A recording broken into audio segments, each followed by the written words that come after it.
Zelensky को fighter jet मिल भी गए तो वो फाइटर पायलट कहां से लाएंगे? यूक्रेन के पास 4 तरह के फाइटर रहे हैं, मिग-29, सुखोई 24, सुखोई 25 और सुखोई 27। ये सभी सोवियत संघ के दौरान बनाए गए विमान हैं, जो या तो युद्ध में करीब करीब खत्म हो चुके हैं या अब चुनिंदा ही बचे हैं। इसलिए ज़ेलेंस्की लगातार फाइटर जेट की मांग कर रहे हैं। सवाल है कि अगर ज़ेलेंस्की को जहाज मिल भी गए तो उनको उड़ाएगा कौन? क्योंकि पुतिन के हमले में यूक्रेन की वायुसेना के बेहतरीन और अनुभवी पायलट भी मारे जा चुके हैं। अब उनके पास बहुत ही यंग यानी नए पायलट ही बचे हैं, जिनको ज्यादा अनुभव नहीं है। और अगर ज़ेलेंस्की को नाटो से नए जहाज मिले भी तो वो पश्चिमी टेक्नोलॉजी वाले होंगे और उन पर ज़ेलेंस्की के लिए ट्रेनिंग देना भी मुश्किल हो जाएगा। इसलिए ज़ेलेंस्की के सामने यूक्रेन की एयर पावर को खड़ा करने के लिए 3 बड़े चैलेंज हैं। पहला, यूक्रेन को नाटो से लड़ाकू विमान मिलने चाहिए ताकि रूस को काउंटर कर सके। दूसरा, विमान उड़ाने के लिए फाइटर पायलट चाहिए, क्योंकि पायलट के बिना विमान किस काम का। तीसरा, पायलट को तैयार करने के लिए वक्त यानी उनको ट्रेनिंग देने के लिए कम से कम 6 महीने चाहिए। इसमें 3 महीने उड़ाने की ट्रेनिंग और अगले 3 महीने उसे उड़ाकर बमबारी या लड़ने की ट्रेनिंग शामिल है। एयरफोर्स को लेकर यही चुनौती ज़ेलेंस्की के लिए सबसे बड़ी टेंशन की वजह बन गई है, क्योंकि यूक्रेन की वायुसेना अब तक सोवियत टेक्नोलॉजी वाले विमान ही उड़ाती आई है। उसके पास नाटो के जहाज आज की तारीख में आ भी जाएंगे तो वो उनको फौरन ना उड़ा पाएंगे और ना ही उन्हें उड़ाकर रूस की वायुसेना का मुकाबला कर पाएंगे। अभी यूक्रेन के पास मिग-29 और सुखोई 27 ये दोनों एयर इंटरसेप्टर यानी रूस के विमानों को रोकने में काम आए। इसके अलावा सुखोई 24 और सुखोई 25 ये दोनों ग्राउंड अटैक फाइटर रूस के मोर्चों पर बमबारी में इस्तेमाल हुए। लेकिन अब मुश्किल नहीं है, यूक्रेन को जहाज भी चाहिए और उन्हें उड़ाने वाले पायलट भी चाहिए। ज़ेलेंस्की के सामने 3 फाइटर जेट हैं। ये उनकी डिमांड भी है, ऑफर भी है, जो मंजूर भी हो सकते हैं और कैंसिल भी। इसमें सबसे बड़ा नाम है F-16 का, दूसरा नाम है मिराज 2000 का और तीसरा नाम सामने आया है यूरोफाइटर टाइफून का। ज़ेलेंस्की को बताया गया है कि पुतिन से बचने के लिए उनके पास इन तीनों में से एक ही विकल्प बचा है, लेकिन ज़ेलेंस्की की जिद ऐसी कि वो अब तीनों फाइटर जेट चाहते हैं।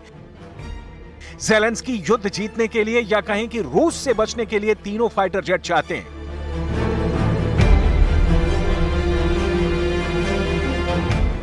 ज़ेलेंस्की को F-16 भी चाहिए, जो अमेरिका का बेहतरीन लड़ाकू विमान है, लेकिन बाइडेन ने साफ साफ मना कर दिया है। ज़ेलेंस्की को मिराज 2000 भी चाहिए, जो फ्रांस का मशहूर और कामयाब फाइटर जेट है, लेकिन इमैनुअल मैक्रो ने ना हां कहा है ना ही मना किया है।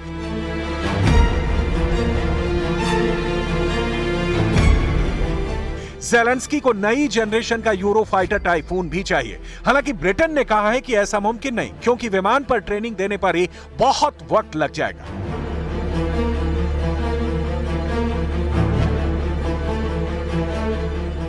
ज़ेलेंस्की के सामने तीनों फाइटर के ऑप्शन तो हैं, लेकिन यह बात साफ है कि उनको ये जहाज मिलने की गारंटी बिल्कुल नहीं है। वो भी जानते हैं कि फाइटर जेट तो अब सिर्फ झुनझुने के तौर पर दिखाए जा रहे हैं, क्योंकि अमेरिका समेत नाटो के बड़े बड़े देश या तो इनकार करके बात आगे बढ़ा रहे हैं या तो बहुत हिचकते हुए कह रहे हैं कि ज़ेलेंस्की को फाइटर जेट की बहुत ज्यादा जरूरत तो है, लेकिन इस युद्ध के लिए उन्हें ट्रेनिंग इतनी जल्दी कौन देगा। ज़ेलेंस्की को F-16 नहीं मिला तो मुमकिन है कि फ्रांस में मिराज 2000 को लेकर ज़ेलेंस्की की दाल गल जाए।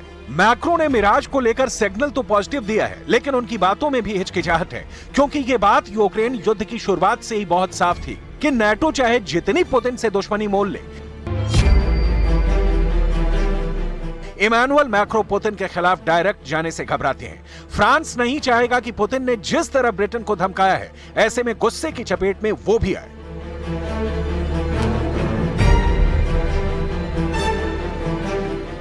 ज़ेलेंस्की की डिमांड देखते हुए 3 बातों में फ्रांस की नीयत साफ साफ झलक रही है। वो मिराज या किसी और तरह के फाइटर के लिए बहुत बच बचाकर कदम उठाना चाहता है। पहली ये कि यूक्रेन की तरफ से अभी कोई आधिकारिक तौर पर लड़ाकू विमानों की मांग नहीं की गई है। दूसरी बात ये कि विमानों का इस्तेमाल रूस के खिलाफ नहीं होगा और यूक्रेन उनसे सिर्फ अपनी हिफाजत करेगा। और तीसरी बात ये कि यूक्रेन को विमान देने से खुद फ्रांस के पास हथियारों की कमी नहीं होनी चाहिए। मिराज 2000 फाइटर्स को लेकर फ्रांस की फिक्र अपनी जगह और रूस के फाइटर जेट्स के बढ़ते हमलों को लेकर ज़ेलेंस्की की टेंशन अपनी जगह है, क्योंकि अब तो रूस के साथ बेलारूस की तरफ से भी एयर अटैक का खतरा है। रूस और बेलारूस की वायुसेनाएं एक साथ अभ्यास कर रही हैं और यूक्रेन में पुतिन के स्पेशल ऑपरेशन के दौरान दोनों देश और करीब आ गए हैं। पुतिन अब अपने फाइटर जेट्स बेलारूस में भी तैनात रखना चाहते हैं ताकि यूक्रेन पर उत्तर की तरफ से भी पूरा दबाव बनाए रखा जाए। रूस की एयर पावर को रोकने के लिए आपको एक बार फिर दिखाते हैं ज़ेलेंस्की के विकल्प। ज़ेलेंस्की को F-16 के लिए बाइडेन ने मना कर दिया है। ये अमेरिका का बेहतरीन लड़ाकू विमान है जो रूस के सुखोई फाइटर्स को टक्कर दे सकता है। ज़ेलेंस्की को मिराज 2000 चाहिए। इसमें लगी एयर टू एयर मिसाइल रूस के फाइटर्स के लिए खतरा बन सकती है और फ्रांस इसीलिए इन्हें देने की बात पर खुलकर बोलने से बच रहा है। ज़ेलेंस्की के सामने यूरो फाइटर टाइफून भी है, लेकिन फ्रांस वाला खतरा ब्रिटेन को भी है और उसने भी बहाना बनाकर ज़ेलेंस्की को समझिए कि ना ही कह दिया है। ज़ेलेंस्की इसलिए भी उम्मीद लगाए बैठे हैं क्योंकि बहुत से हथियार जो जर्मनी और अमेरिका खुद नहीं दे पाए हैं वो ज़ेलेंस्की को पोलैंड के रास्ते मिले हैं। इसलिए पोलैंड अपने F-16 देकर यूक्रेन की मदद कर सकता है। लेकिन फाइटर जेट एक बहुत ही आक्रामक प्लेटफॉर्म होता है। इसके ऑपरेशन का दायरा कुछ 100 किलोमीटर नहीं बल्कि हजारों किलोमीटर का होता है। ऐसे में डर यही है कि अगर पोलैंड के रास्ते भी ज़ेलेंस्की को फाइटर जेट्स मिल गए तो वो उससे रूस के अंदर तक हमला करने से बाज नहीं आएंगे। ऐसा इसलिए कहा जा रहा है क्योंकि रूस के 2 मिलिट्री बेस और रिफाइनरी पर पहले भी यूक्रेन की तरफ से हमले किए गए हैं। ऐसा दावा पुतिन की फौज कर चुकी है।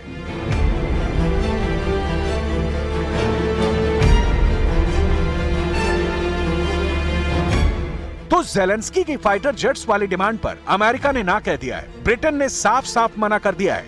जर्मनी ने भी हवा हवाई बात कह दी है। फ्रांस की तरफ से भी गोलमाल जवाब मिला है।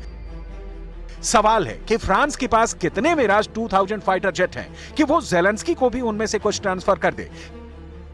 क्या मैक्रो के पास इतनी गुंजाइश है?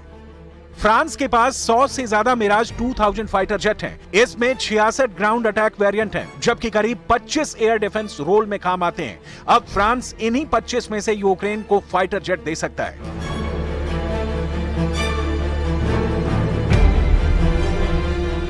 क्योंकि यही ज़ेलेंस्की की जरूरत है और ग्राउंड अटैक वाले जहाज देने का मतलब होगा कि वो रूस के ठिकानों पर भी बमबारी करेंगे, जबकि एयर डिफेंस फाइटर सिर्फ रूस के विमानों को काबू करने में काम आएंगे। देखा जाए तो नाटो क्या, ज़ेलेंस्की भी क्या करेंगे? अगर वो हथियार नहीं मांगेंगे तो उनके सामने रूस के फाइटर जेट हैं जो आए दिन यूक्रेन पर बम बरसा रहे हैं। ज़ेलेंस्की इसी खतरे को खत्म करना चाहते हैं। इनमें चाहे पुतिन के फाइटर जेट हों या फिर पुतिन के अटैक हेलीकॉप्टर, रूस की एयर पावर 24 घंटे यूक्रेन पर खतरे की तरह मंडरा रही है। यही ताकत है जिसे दिखाकर पुतिन बार बार कह रहे हैं कि यूक्रेन को हथियार डालने पड़ेंगे, क्योंकि इससे कम में वो मानने वाले नहीं है।